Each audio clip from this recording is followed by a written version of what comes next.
2 Samuel 14. Absalom returns to Jerusalem. Joab, son of Zeruiah, knew that the king's heart longed for Absalom.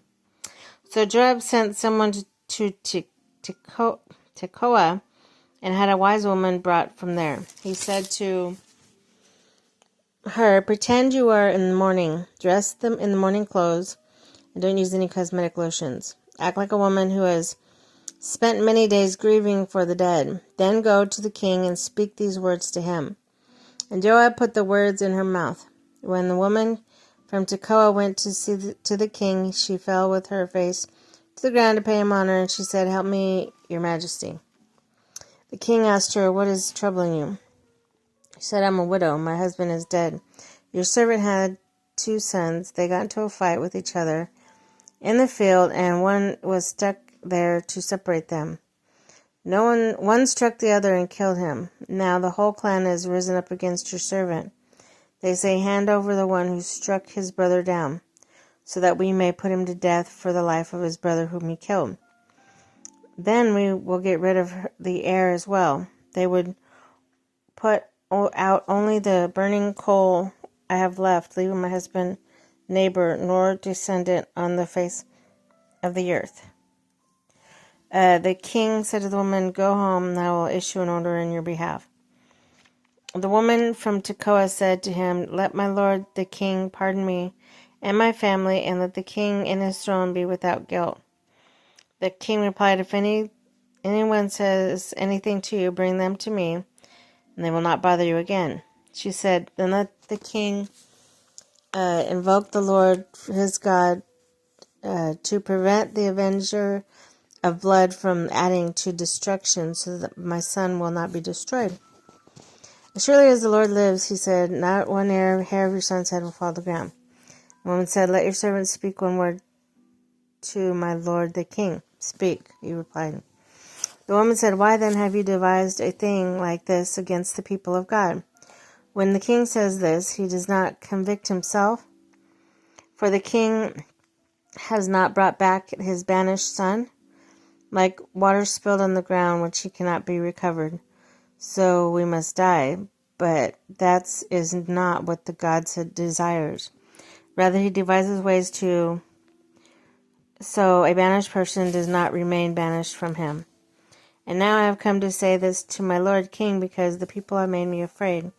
Your servant thought, I will speak to the king. Perhaps he will grant his servant's request. Perhaps the king will agree to deliver his servant from the hand of the man who's trying to cut off both me and my sons from God's inheritance.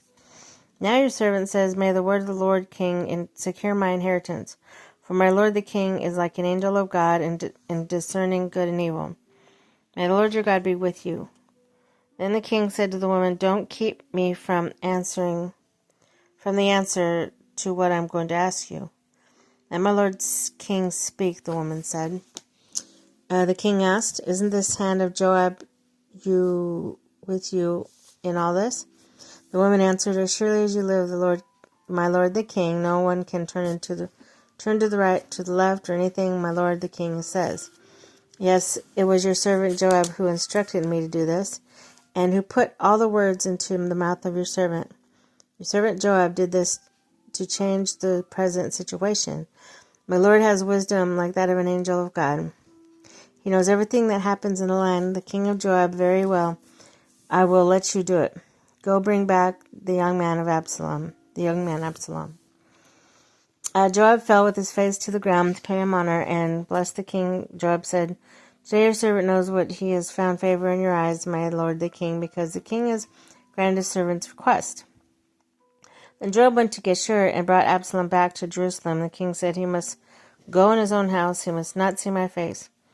So Absalom went in his house and did not see the king.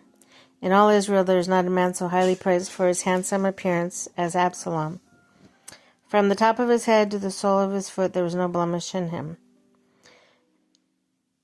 Whenever he cut the hair of his head, he used to cut his hair once a year because it became too heavy for him. It would weigh it, and it weighed 200 shekels by the royal standard. 3 sons and a daughter were born to Absalom. His daughter's name was Tamar, and she became a beautiful woman. Absalom lived 2 years in Jerusalem without seeing the king's face. Then Absalom sent for the Joab to order him to send him to the king, but Joab refused to come to him. So he sent a second time, but he refused to come. Then he said to his servants, "Look, Joab's field is next to mine, and he has barley. Go and set it on fire." So Absalom's servants set the field on fire. Then Joab did go to Absalom's house and said to him, "Why have your servants set my field on fire?"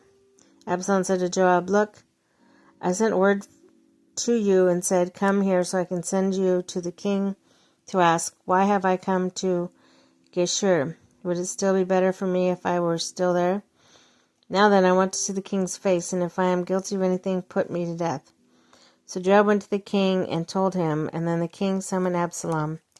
And when he came and bowed down with his face to the ground before the king kissed Absalom.